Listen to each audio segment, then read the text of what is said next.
Eric Hurlock, welcome to Hemp Barons today. What a pleasure it is to have you. Hi, Joy. Thanks for having me. This is an honor. It's nice to talk to you again. Such an honor and a pleasure. It was wonderful being on your podcast, Lancaster Farming, really one of the more popular agricultural and farming podcasts in the nation, if not North America. And here you are now taking your love for hemp, newfound love for hemp, on the road for a 6-week hemp tour. Is that correct? That is correct. You're very generous with your kind words in the introduction. Yeah, we've been on the road since June 30th, so I think that's about 2 weeks now. It'll be 2 weeks on 2 Wednesday, weeks and with the whole family. with my wife and my two children. Yep, yep. We're traveling from. We started in Pennsylvania. We went down to the coast of Maryland, and then down into North Carolina, through Kentucky, up through the Midwest, and right now we're in Colorado. So it's been quite a journey. We've learned a lot, about ourselves and about America and about the road, and of course about industrial hemp and the people who are doing amazing things right now in the United States. Eric, before we start to talk about your hemp tour, I want to understand what got you interested in hemp. Now, clearly, there is a den of excitement happening in Lancaster, Pennsylvania, and all throughout that tri-state area. But we're both English majors. You were at Rodale, which I understand has been acquired by Hearst since then, working with their digital content and all of those things that go into publishing.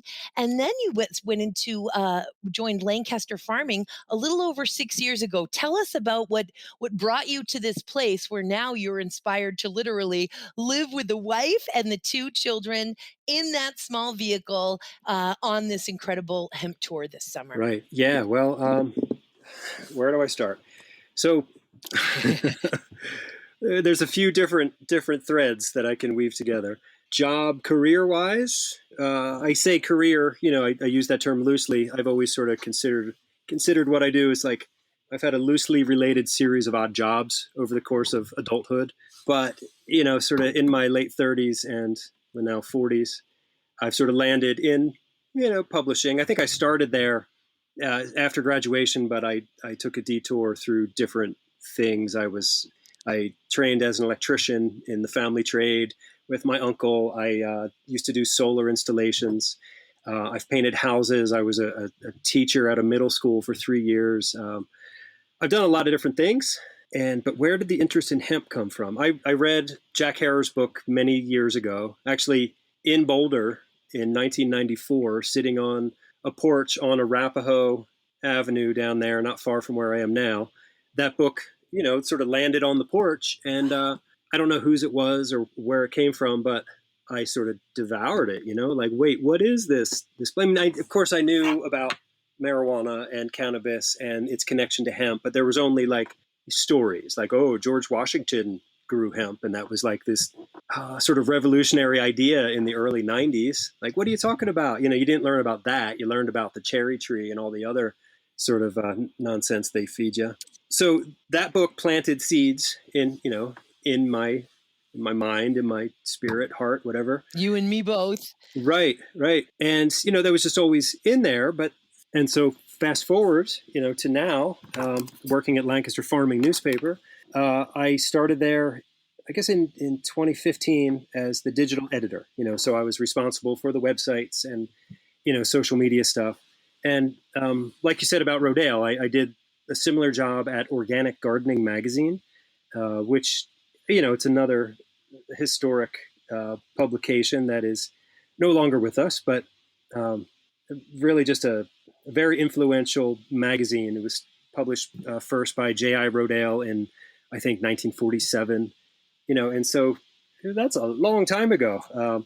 From Organic Gardening, I went to Lancaster Farming newspaper. And in the summer of 2017, I actually went to the Rodale Institute in Berks County, Pennsylvania. And it's a farming institute. It was started also by the Rodales. It's no longer affiliated with the publishing company. Those were sort of split apart.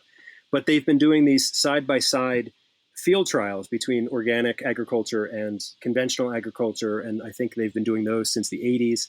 And it's really just a wonderful institution, just doing a lot of research in agriculture. Tremendous work, and that Annie Brown is really just a star in hemp. We're so grateful for the work Absolutely. that Yep. the Rodale Institute does. Yes. So they were one of the first 14 permit holders in the state of Pennsylvania for the pilot program. And Pennsylvania, the first year Pennsylvania offered that program was 2017, so a few years behind Kentucky and Colorado.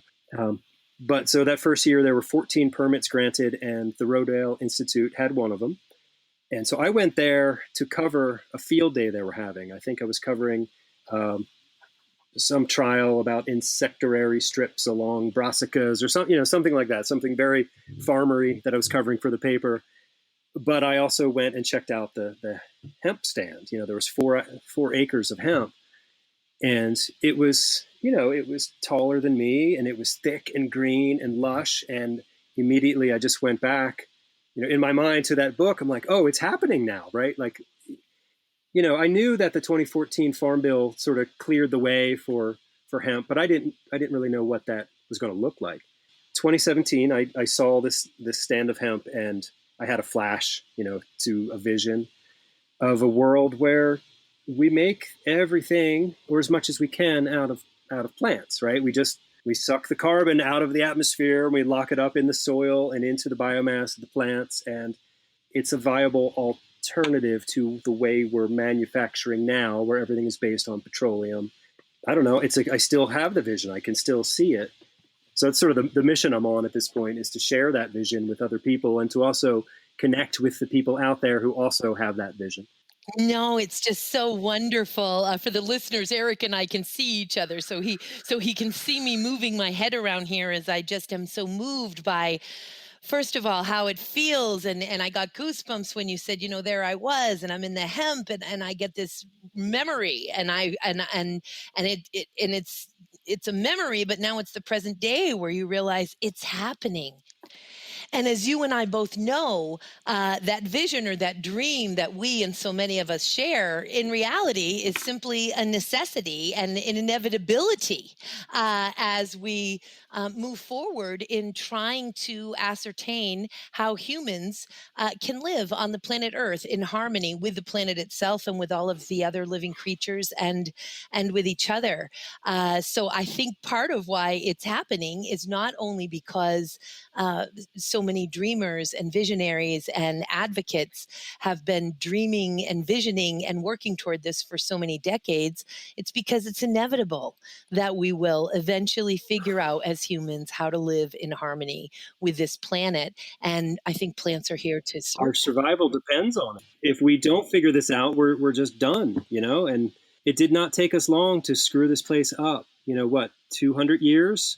Maybe. I mean, I'm sure like we've been on the road towards that for a long time, but that industrial revolution and then the 20th century just like really foisted a lot of nonsense on us, and we have to learn how to do it better. How to do it better. And that's with plants. Yeah, it's with plants. And so you got bit by the hemp bug and you're going for it, is what happened. Right. And now I don't think that hemp is the only solution, right? But agriculture certainly has to be part of the solution.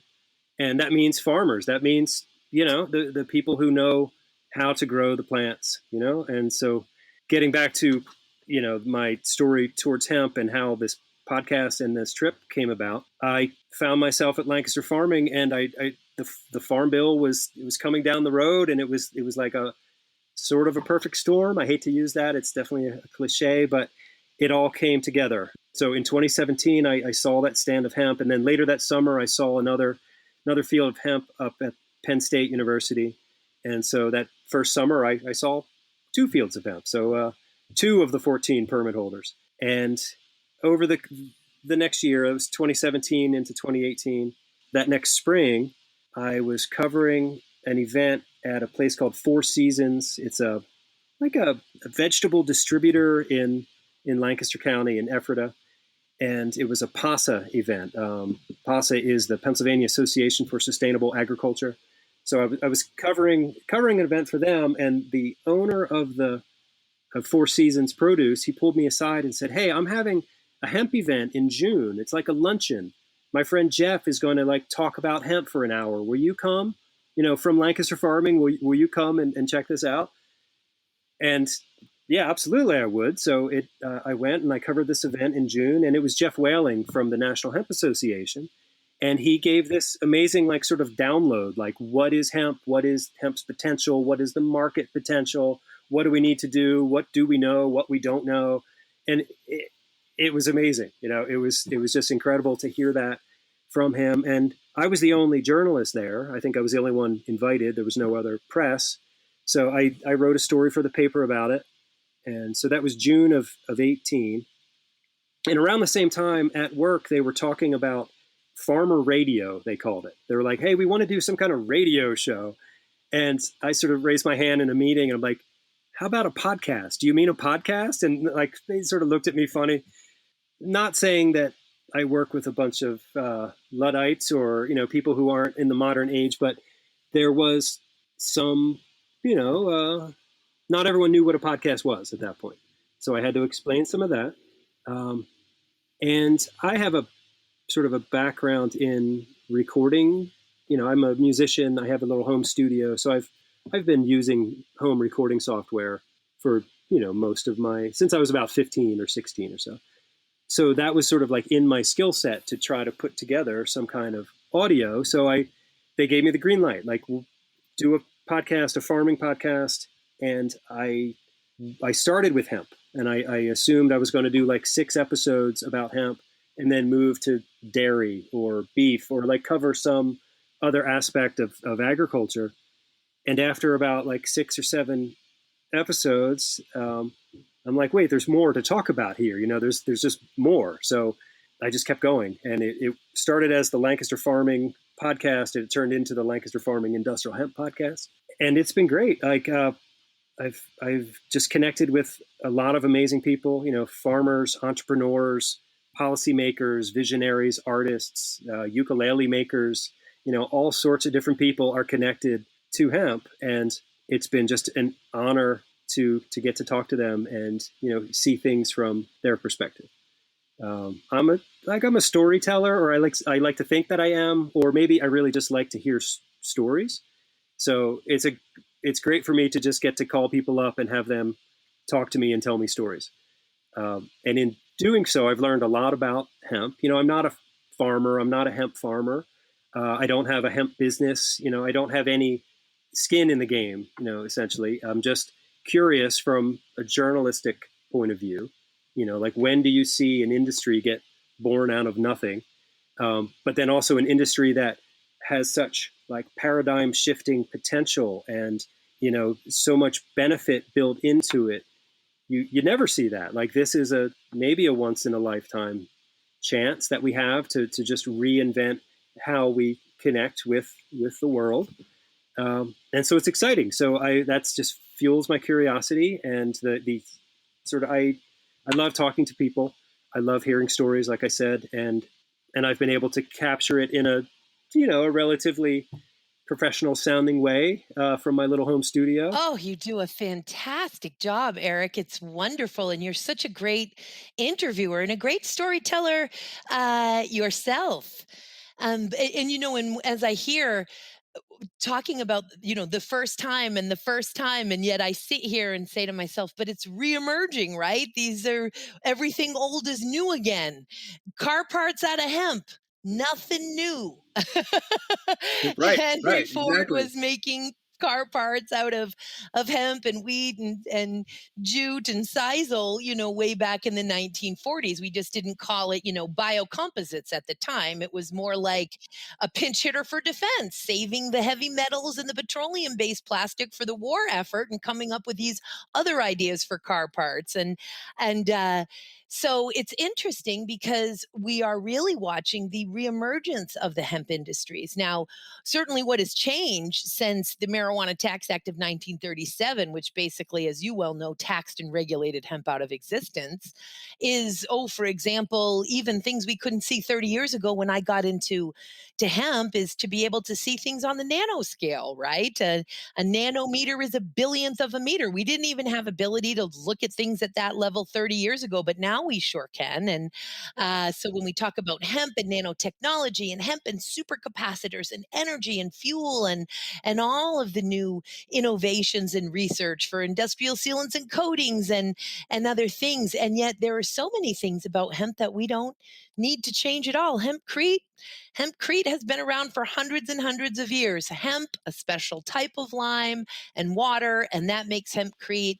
And there Right. are certainly Nice and easy. nice and Yeah. easy. Certainly all kinds of great different ways to add or change that recipe, but it's just not hempcrete anymore. It's some other cool hemp building Right. material, but hempcrete sort of is what it is. And yeah, we And as a food too, like as a superfood, like the protein and all that stuff. Yeah. just straight up seeds, been around for years and years. Pressed oil, nothing new.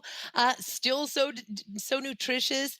And like you, um, I've actually even thought, wow, given that, and I say this in nearly every show because I can't help it, and certainly the conversations lend itself is without the top 6 inches of oil of without the top 6 inches of soil and rainfall, we'd all be dead. So at what point are we going to reconnect with our food supply, with the food chain, with self-care? There's this great little meme of like a grandmother in a garden, a photo, and it says, grandma survived the Great Depression because she knew how to do stuff.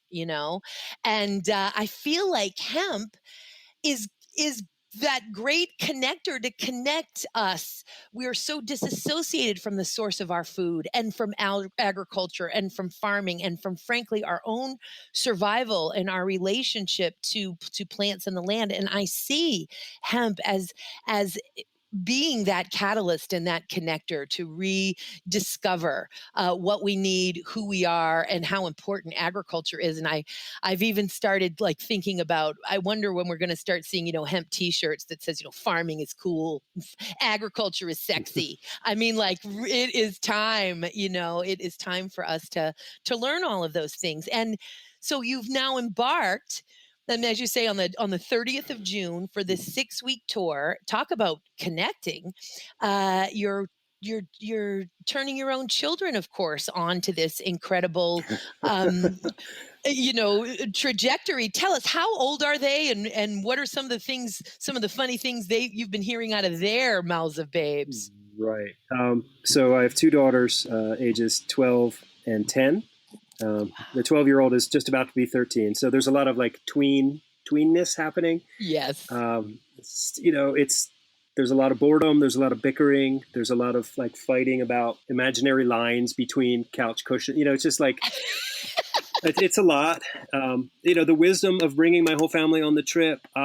Still trying to figure out if there was wisdom there. Yep. But it's in theory, it's the trip of a lifetime. Yes. And I try to keep my expectations low, but my hopes are that it's transformative for all of us. Yeah, no, my daughter the other day, what did she say? This is the worst vacation ever. My 10-year-old, right? Yes. And so that I'm like, well, that's where you're wrong because it's not a vacation. This is a work trip. Like we're doing work here. And so it's been fun. It was a little tumultuous in the beginning because we had some like setbacks right out of the gate. On our way to our very first stop in North Carolina, which was the first stop of the entire tour, we blew a tire on the interstate, one of the back dualies in this RV. And so we did not make it to see Eric Henry at TS Designs in Burlington, North Carolina. Bummer. Yeah, it was a bummer. I did get to connect with him over Zoom from the hotel lobby. So that night we waited for hours and hours for roadside assistance to show up. And, we turned on the generator. It was air conditioned in here. And we were just in like the Home Depot parking lot in Durham, Massachusetts Durham, North Carolina. Yes. And then they finally showed up, the roadside assistance that comes with the rental package. We rented this RV from a sort of like the Airbnb of RV things.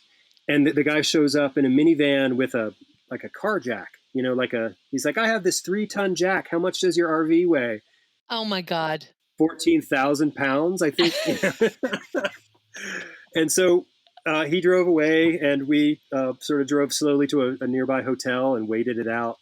Just to cut the longer story short, we eventually did get all new tires on the RV, and we were back on the road thanks to some very kind people in North Wonderful. Carolina. Good people in North Uh, Carolina, good people I'm everywhere, of course. good people everywhere. I'm going to Mhm. give a shout out to Piedmont Truck Tire in Nice. they're in Raleigh, North Carolina.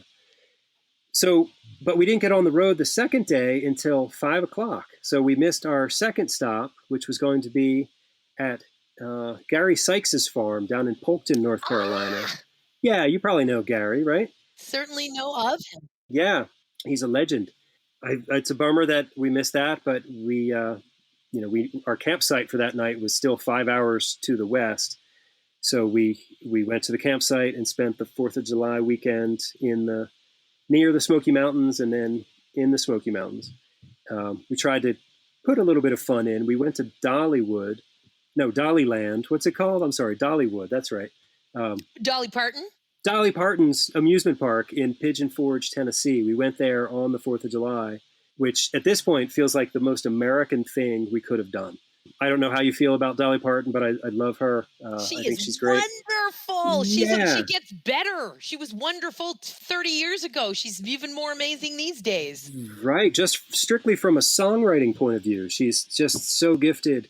So we went there. She wasn't there. We didn't see Dolly, but we did see fireworks, and we got some lemonade and went on some roller coasters, or at least they went on some roller coasters. I'm at the point where I don't do those things real well. And then we picked up the hemp trail again, and we made a beeline for Murray, Kentucky. Oh, did you go see Greg Wilson in We Hempwood? did. Yep, we did. Ah, Yeah, so cool. fabulous. Yep. Fabulous. So I haven't Uh, seen I haven't done a technical tour of the factory yet. I cannot wait to get there. I was on the phone with Greg today. He is, just one of my favorite humans in hemp right now, but for sure producing one of my favorite hemp products. Just blow my mind on hempwood. So that had to be great. It was. It was the first time that I had met him or even talked to him on the phone. I had interviewed somebody from Hempwood maybe a year ago. Don't remember his name, but I don't think he's there anymore. But getting to meet Greg was fantastic. Just like his energy level and enthusiasm and his understanding and his ability to convey what's happening there was great. So he gave me a tour. I got to see how it's done, and then we sat down for an official podcast interview. And so I set up my mobile rig with my microphones and all that, and we hung up a banner. I have this tour banner. We hung that up in the Hempwood office, and it was great. And he also invited Dr. Tony Brannon from Murray State University. He's the so-called dean of hemp in Kentucky. He is the dean of hemp. Yeah, Boy, am yeah, I a fan of him. And God only knows so is Greg. right, yeah. So it was neat to see sort of how intrinsically those two organizations are connected, and yeah, Dr. Brannon, yeah, really just an amazing man. But he told the story about soybeans. Like he was a kid growing up on his family's farm, and they grew soybeans as a forage crop. They didn't harvest the beans for anything. They just, cut it like hay and fed it to their livestock. And that was back in the late 50s, early 60s. And just to see the progression of this crop over the years, and he gets a lot of mileage out of just thinking about that and apply that same thing to hemp. We're in the early days of hemp now, and how is it going to play out as a commodity crop over generations? It's exciting, and his enthusiasm for the crop and for the farmers and just for agriculture in general is contagious. It was great to talk to him. So much so, and I think one thing we didn't tell the listeners is that Dr. Brennan is from Murray State. I'm not sure if we may have, and it just went quickly. So when we say those two organizations, we're talking about Hempwood and Murray State. Really, we need academia, we need regulators, lawmakers, for profits, nonprofits to make this a reality. And thank goodness for Murray State and Dr. Brennan really pushing this incredible invention of Greg's along. And I didn't know about this. I'm so glad you told me about the soybean issue, because it makes me realize how even more near and dear to hempwood this it must be for Dr. Brennan, because of course the adhesin is a protein based soy glue for hempwood. So we're Right. talking about soy and hemp together. Yeah, there you go. Yeah, and then he took us on a tour of the research farm there at Murray State, and wow, what a big, beautiful agricultural research center that is. And I saw, they have a bunch of different varieties planted. Some were, taller than me. It's nice to be in like nice, thick fiber stands. In Pennsylvania, there's most of the hemp I've seen in Pennsylvania has been, the CBD style of growing. There's something really special that resonates with me to see a great big stand of fiber hemp. I can't wait to see 11, 12, 20 foot high stands, and I hear they're out there. They're out there. They're out there. Yeah.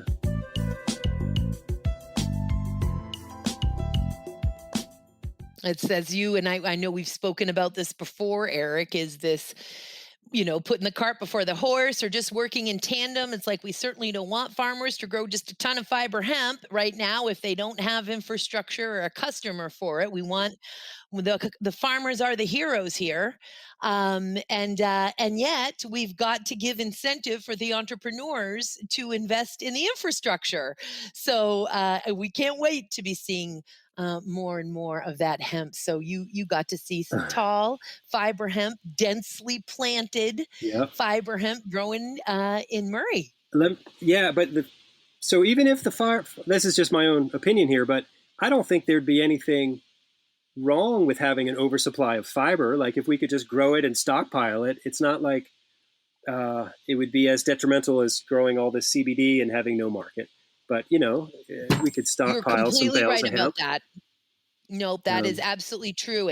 I think it boils, and we've seen actually that these bales of hemp that have been around for quite some time, phenomenally preserved in their own bales. So just like the very outer wrapping of the bale maybe got some mold or mycotoxin, whatever, but everything, the fiber on the inside, perfectly golden right? still. And so we're, Yeah. learning a lot about that. And I completely agree. So as long as there's a good, nice place to store it, indeed. Indeed. And also it's for those farmers, right, who can afford to spend that Right. season and that Yeah. land and those Yeah. resources to, Right. to store it. That reminds me of a saying. It's like, how do you make a small fortune in farming? Start with a large fortune. Yeah. I'm gonna, hey, I will attribute it to you, but I'm taking that one, Eric. No, don't That's pretty attribute it to me. good. That's just a hand me down. Okay, thank So you. yeah, so our trip to Kentucky was phenomenal. Well, that was just the first stop was in Murray, Hmm. and then Okay, it was a little counterintuitive for me because I like to go, the most efficient way to get places when I drive. But right. Greg was only available on July 5th, so if we wanted to see Greg, we had to be there July 5th. So we went there first, and then up to Carrollton to see Chad Rosen at Victory Hemp Foods, Oh, that was sort of northeast then, and that was great. That was our second stop on Tuesday, July 6th, and yeah, we sat down in the office and talked to him for a while. I got a tour of their plant. Yeah, then we kept on moving. what a fan I am of Chad Rosen. I Yeah. mean, for years now, just what an incredible guy. And also, was it the Berry Institute? Was it Wendell Berry? He's worked with that institute Okay. as well. I should have asked him about that. I attempted to. Well, I did contact Wendell Berry before we left on the trip because I thought if we were in the area, it would be wonderful to stop by and talk to him. I'm a fan. I love his books, and so I wrote him a letter back in May. Dear Mr. Berry, we're going to be doing this Mm. thing, and we'd love to stop by. And as an added bonus, I told him that the band that my wife and I have, that's sort of musical venture, was named after one of his books. He has a book called A Timbered Choir, and our little Ooh. indie folk rock band is called Tin Bird Choir. So Oh, a real play on yeah, it's a words. play and it's subtle, and no one really knows that. But so he wrote back to me. He did. Ooh. And That was a thrill, I bet. What did he yeah, say? I can read it to you. I took a picture of it. Please. Very short. Give me a sec here. Before we get to that, who else were those your 2 Kentucky visits for this trip? Those are my 2 Kentucky visits. Yes, I know there's a lot more people there, and I connected with some other folks, but we didn't actually get to stop there because we're sort of on a pretty tight schedule to get from all the places and do what we need to do. So I apologize to anyone listening who's like, hey, he was going to stop by. I want to connect with everybody else and do like interviews after the tour of all the people that I missed, because I've been hearing from people all over the place from states that we just can't get to, Texas and Minnesota and all over the place. So this trip has been. You hit the oil seed and fiber stars of Kentucky, brother. Awesome choices. Thank you. And that's what this trip is about. It's about fiber and grain, because that's the part of the industry that is going to, take us home. That's the economic stability, that's the farmer stability, Mm-hmm. that's the environmental stability, that's the pathway to take us home. Like CBD in all of its wonderfulness was, it was a distraction, honestly, and it caught me off guard, because I thought after the Farm Bill was passed, it would just be we'd all get into fiber and it would be the beginning of this golden age or whatever. But no, we had to learn some lessons, I guess, early on. Yep, and it has been frankly a wonderful, despite the fact that CBD takes up all the air in the room many times in these conversations. Even when you can be like, okay, this is a seminar, we're not going to talk about CBD one time, and then it still sucks up the air in Right, the room. right. It all comes back. but yeah, but that platform really has been. I've learned to just be so grateful and appreciative, and understand there's more choreography going around than my little human mind can understand, and it's that platform that's created a bunch of audiences for us to sing the song of hemp There to. you So go. it's been Right. wonderful. That's true. Did you find Wendell's communication, brother? I did, and I hope he doesn't mind me sharing this, but he says, "Dear Mister," oh, I have to tell you that I also sent him a CD that from our band, Tin Bird Choir. Oh, I bet It you was did. from a recording that we made in 2009, so it's not like a fresh recording or anything. But I sent it to him. It was our last copy. It was, we had CDs printed many years ago, so I sent him that. So he says, "Dear Mister Hurlock, I thank you for your letter and for your recording. But because of other obligations, I will not be able to talk with you. If I were able, I certainly would not talk with you about hemp. Sincerely, Wendell Berry." Are you serious? Nope. Which is, If I could talk with you, I wouldn't talk it would about hemp. certainly not. That's amazing. Annie Brown will talk to you from the Rodale Institute about it.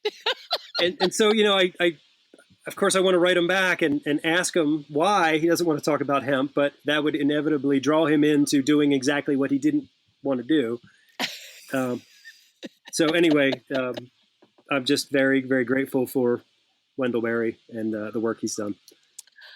So much so, you named your band after it, one of his works. I love it. Oh my goodness. Now, where did you end up going from Kentucky? So from Kentucky, our next stop was actually in Kansas. South Bend? Yeah, yep. We had to sort of hustle to get across. We've been camping at campsites as we go. So we drive and we camp and we drive and camp. So we stayed overnight in Illinois, and then we got to Kansas. And then in Kansas, before we got to South Bend, we had some more RV troubles. We sprung a leak in the plumbing system. Fun. Yeah, so last Friday morning, I called every plumber in Lawrence, Kansas. Here's another shout out to local business, Castle Plumbing in Lawrence, Kansas. Their technician Austin was able to take care of it in 15 minutes. So again, Thank you, Austin from Castle Plumbing. Yeah, right. So then we did make it to South Bend Industrial Hemp, where they were having an open house, and it was, my wife was skeptical as we were, bumping down this dirt road. We're well off the interstate at this point, and she's like, "Are you sure it's out here?" I'm like, "Oh yeah, it's out here." And we turn a corner, and there was just a sea of cars, and there was just a lot of people there, which was great to see. They were doing like shuttle buses out to their fiber grow. It was like 2 miles away, and they had speakers and tables of vendors and food, which was, we really appreciated the food. Because when we show up as Hurlocks, we're hungry. We're ready to eat, you know? And that's fourth generation farmers there, the Baldwin brothers. Yeah, And then Miss Melissa Nelson Baldwin, who is a right. guest of the show as well. And what heroes and heroines they are there in Kansas. Absolutely. Starting out, of course, like everyone else, thinking they were going to be able to make a go of it in hemp extract, and they have made a go of it, but quickly recognizing exactly what we've been talking about, which is Yep. fiber and oil seed, and Yep. starting an Yep. actual. We need that infrastructure, and there's South Bend Industrial Hemp with a decorticating facility. And man, I am just so wanting to watch them grow and succeed, and just really grateful for what they're doing. Absolutely. I did interview them briefly before we left. I published that on our podcast. It was just the three of them. We talked for maybe 15 minutes or so, but one of the questions I asked was, what did your neighbors think of this, when you started, and has their opinion changed? And yeah, they said that their neighbors thought they were crazy. What were they getting into? But now that they see what they're doing and that there's a market for the herd and the fiber that they're able to produce, their neighboring farmers are now interested because they know they can sell it to the Nelsons and get it out there. So that's how it starts, right? You just start to build the tapestry of community. So And one foot in front of the other, working in tandem, working together. yeah, This is the unfolding of it. It's, I we could stomp our feet like 12-year-olds or 4-year-olds, I suppose, and be like, I don't want it to look like this. Well, this is what it looks like. this is what it looks like. This Let's is the agricultural and industrial revolution taking place, guys, and this is how it unfolds. So embrace it and keep working. yeah, yep. And it Man, just brings just good people together. It's really nice to see how community develops. so Yeah. fantastic. So was South Bend your only stop in Kansas? Uh, our only hemp stop. We did stop. My wife she's in publishing. She works for a magazine, and the CEO of her company lives outside of Lawrence. So we did stop there and have dinner with him, and we camped there, and that's where the plumbing incident happened. But that wasn't hemp related. It was just passing through. But man, Kansas is a big state. Once we left the Baldwin farm, maybe about 10 o'clock at night, and we were on our way to Colorado. And we hope to just push as far into the night as we can, and maybe hopefully get to Colorado and find a campsite, or maybe just pull over and camp for the night. But there was this great big storm on the horizon, so we maybe drove for an hour and a half. I couldn't believe we were still in Kansas. It was just such a big state. But this storm there was like 70-mile-an-hour winds and hail and lots of lightning. And Oh. I think if it had been me driving solo, I would have tried to go through it, but just for the safety of my family. And they were pretty freaked out. My oldest has never been a fan of lightning, so to just see, like Kansas to us is essentially big sky country. Like you don't see the sky like that in Pennsylvania. Right. And plus, we've been reading the Wizard of Oz series. I I've was read that just to my gonna kids. say. Right. So there's already like high alert for tornadoes, and so like to have a weather event come rolling through. We got a hotel, I guess, in Hays, Kansas, and then got back on the road safely in the morning. And but then we had a pretty long day getting to Colorado. Living in an RV, driving it all the time, like you always have to be checking stuff. So we had some tire pressure issues. So there's always something you have to be concerned about. And plus, No, hemping ain't easy, and hemping in an RV ain't easy either. no, it's not. And I feel actually very like I feel guilty that we're driving around in an RV. Like I'm trying to promote a new paradigm of non-oil dependency, and but this is where we are. This is what I have. So It's a selection of choices while you do your work to educate everybody on creating a world where we don't have to feel guilty because we have so many options besides petroleum-based fuels. Yeah. That's what you're doing, my brother. Yeah, and then it's freaky because now we're looking ahead, and there are a lot of fires burning right now Mm, in the areas that we want to go to next. yeah. So that's a little freaky. We think we have a pretty good route, but I'm sure we're going to be witness to some pretty just horrendous, climate crisis activity Mm, in the West, because that's mm. what it is, right? These heat domes and forest fires. It's related to the changing climate, which is our fault. I am pretty sure that that 108-degree historical weather that we experienced in Seattle last week, yeah, we're all feeling it on one level or another, and it makes me realize too that, of course, when you're 10 and you're 12, like your daughters are, I mean, it's unrealistic to expect them to appreciate, the trip that they're on right now. But boy, as time unfolds, even if you end up seeing some of that horrible stuff, they are sure going to appreciate what they were exposed to, begrudgingly and against their will, Right. as it may be. Who are you going to visit in Colorado? Are you allowed to say? Oh, I've already visited. Today was my big Colorado day. I met with Morris Beagle up in Fort Ah, Collins. one of my closest friends. I mean, I'm beyond a fan for Morris. I just love Yeah, Morris. he's a good guy. So we talked about hemp guitars mostly because we're both music geeks, and Right. he has. I love this. He's got the world's largest collection of hemp guitars, and there are about seven of them, right? Yes, it's wonderful. Yeah, and we talked about this upcoming Southern Hemp Expo in In Raleigh. Raleigh, when you said Raleigh, North Carolina, I almost, because I'm just on autopilot all the time to Sure. promote whatever it is that he's doing, and I was like, "Oh, Yeah, Raleigh, okay, Raleigh. September 2 through 4, Right. Southern Hemp Yeah. Expo." And I think I'm going to be there. I'm going to be sort of telling the story of my trip there at some point to somebody. So stay tuned for that. Fantastic. We will get to meet each other in person, and it is just going to be a hemp reunion and a hemp network. I mean, this is where everybody just comes. You are going, it'll be a treasure trove, brother, of interviews and guests and networking Excellent. for you.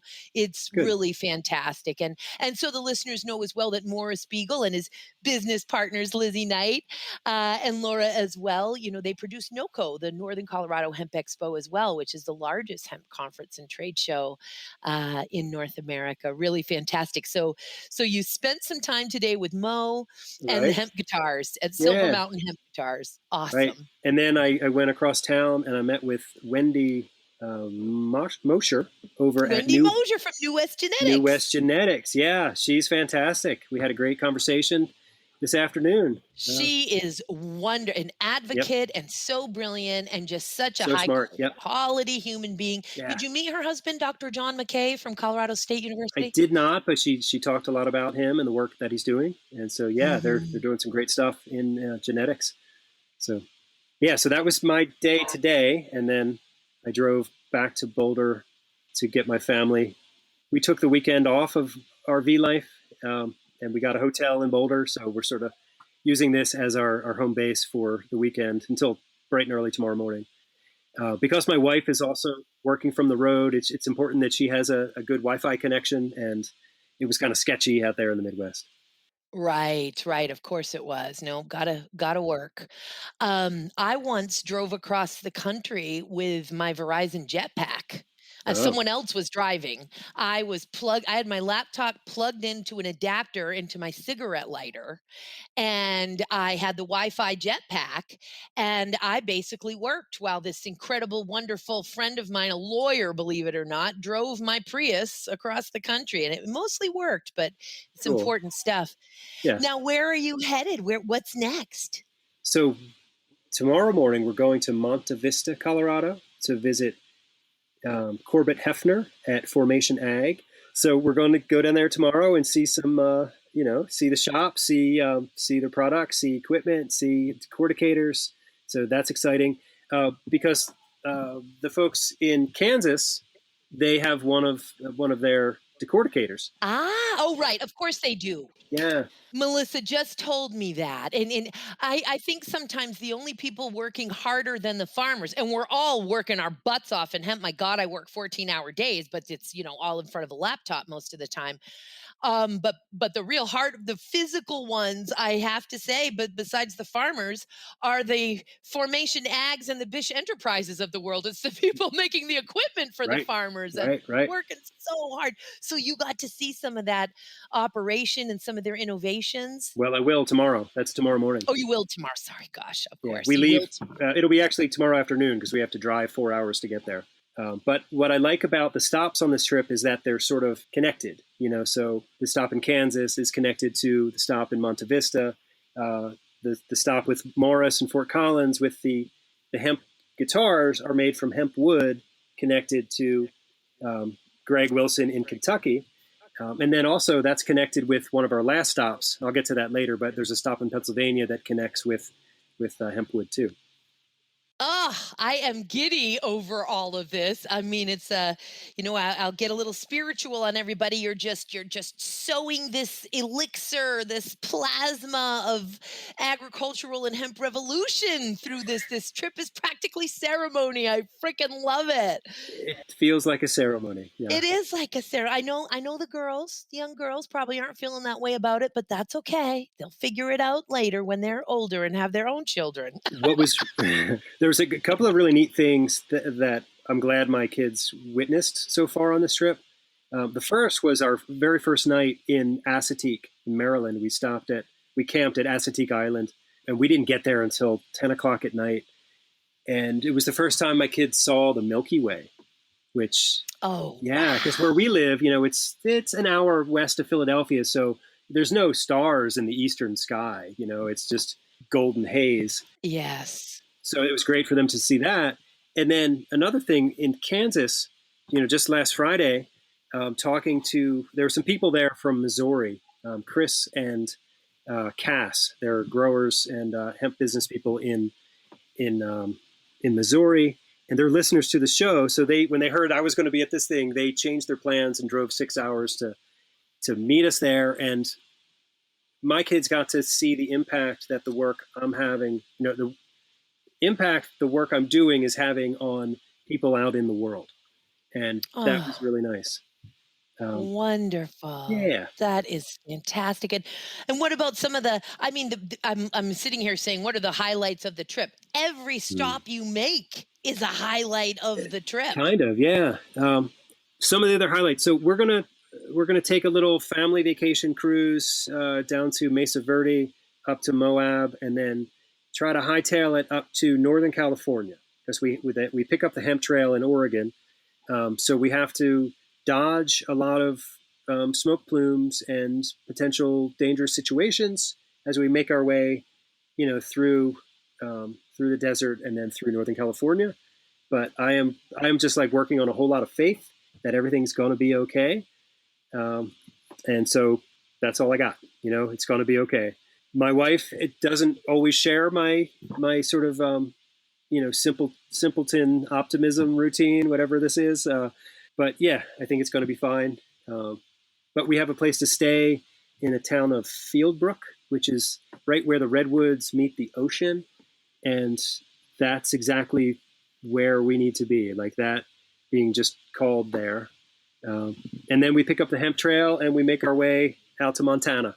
Where I now realize I will meet you in person. I There get to meet too. your whole family. Yeah. So I don't have to wait until Southern Hemp Expo in September because I too will be with you for that incredible gathering at IND Hemp in Fort Benton, Montana. So I will get to meet some either very tired and groggy or cranky girls or girls that are finally adjusting to life on the road with their Yeah, parents, we'll one or the see. other. Yeah, I hope that the latter. So yeah, then we're going to be in Montana for a few days, and then like from Montana, it's the ride home. But we do want to try to see Yellowstone. It might just be a drive by. Look, kids, bison.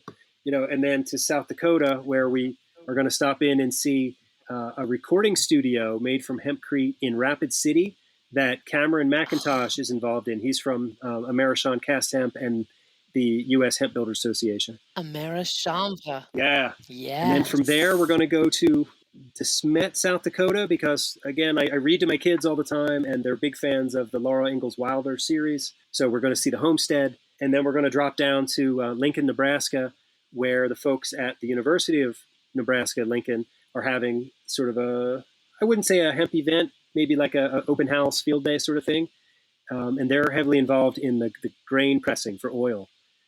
So that's exciting. And then from there, we get home. Our very last stop is in Pennsylvania at the Project PA Hemp Home. It's Yes. another hempcrete house in Western Pennsylvania. And we're going to be so tired by the time we get home after that, but it's going to be good. It's going to be great, and I'm seeing so much great press and just outreach on the there's going to be so much learning and exposure that goes on over this PA Hemp Home. It's really fantastic. What a great way to end at home with a blowout like that. That's fantastic. Yeah, so it's going to be good, transformational. Hopefully for the hemp industry, definitely for my kids, one way or the other, and for Lancaster Farming. This has been great to sort of bring our brand and get Lancaster Farming out there, because I mean they've been supportive of me, and therefore they're supportive of the hemp Of industry. hemp. And we've Absolutely. been involved in Pennsylvania in a lot of key things, like the first Pennsylvania Hemp Summit, the second Hemp Summit. And we're tied in with we have a good relationship with the Department of Agriculture, and there's a camaraderie in Pennsylvania that it's great. I mean, I'm starting to see it now in other places, so I think it's just indicative of the plant. But it's heartwarming to know that I have been embraced by this community and come from this community in Pennsylvania, and I get to go home to them. It's going to be nice. Yeah. Well, I can tell you that just on behalf of hemp, we're awfully glad to have you, Eric. You and Lancaster Farming and your whole family do outstanding work. Your passion is so needed. Your intellect, the way you educate, and your dedication to it. It's so welcome and wanted. And thank you for being, and thank you for doing. And before we wrap up today, and I can't wait to have you back on, is there a question I didn't ask you, or maybe a message that you want to make sure you send? Well, I would like to thank the sponsors that have helped us get this tour together. Couldn't have done it without I&D Hemp, New Holland Agriculture, the National Hemp Association, Rose Downs, Marachon Cast Hemp, Pterodon Hemp in Lancaster County, King's Agri-Seeds, also in Lancaster County. And since we've been on the tour, we've picked up 2 new sponsors, Victory Hemp Foods and Hemp Harvest Works Fish Enterprises. So thank you all if you're listening. It's great to have the support from the industry. Yeah, the whole trip has been sort of humbling to me. It feels like a dream. I can't believe I'm even doing this, right? Yet here we are. And yet here we are. And my lesson always is dream very, very big, guys, because they come true. And then you got to dream bigger. So yay, you are living that dream. Living the dream. Hmm. But something else, like that's good advice for the industry too. It's like if we can't imagine the world we want, then we can't have it, So we can't be afraid to imagine big, right? And we have to imagine big, because for hemp to work, it's got to be big. We have to do this at scale. And these are the early days, and it's a slow burn. And yeah, we're on the road. Gosh. Yeah, what an amazing hemp tour, man. Again, Eric, thank you for everything that you do. Can't wait to have you back on, brother. And I'm so excited to meet you and the family. Right back at you, Joy. It's awesome. Yeah. Have a fantastic drive tomorrow, mister. Thank you. We'll be in touch.